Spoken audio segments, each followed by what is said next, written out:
بسم الله الرحمن الرحيم.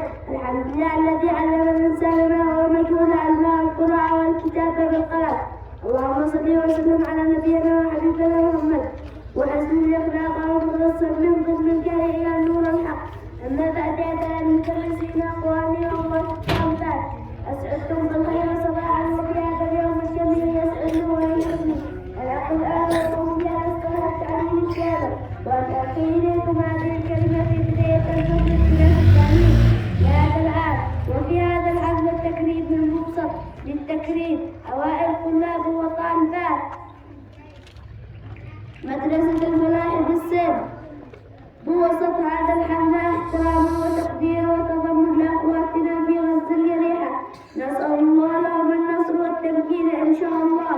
وأما بعد يجب علينا من بداية الفصل الدراسي الثاني أن نضاعف مجهودنا في المذاكرة ونحاول بقدر الأمكن ومستوانا الدراسي أكثر من الفترة السابقة. والطالب المتفوق يجب عليه أن لا يتوقف عند حد معين، بل يجب أن يجتهد أكثر وأكثر.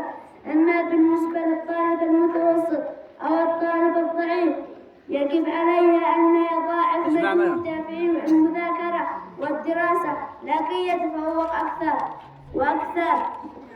وقبل أن أختم كلمتي هذه أود أن أتقدم بالشكر والعرفان الكبير لوالدي ووالدتي الذي ساعدوني في مسيرتي التعليمية، وكما أتقدم بخلص الشكر والتقدير لطاقم مدرسة الفلاح بالسد الذين يعملون بكل أمانة وإخلاص، والقاضي أحمد علي عمر أصحاب، ونائب مدير المدرسة ورائد فضل الأستاذ القدير فضل علي عبد الله الصلاحي، ولجميع طاقم المدرسة. وشكرا الكبير مع تمنياتي لكم بالتوفيق والنجاح، والسلام عليكم ورحمة الله.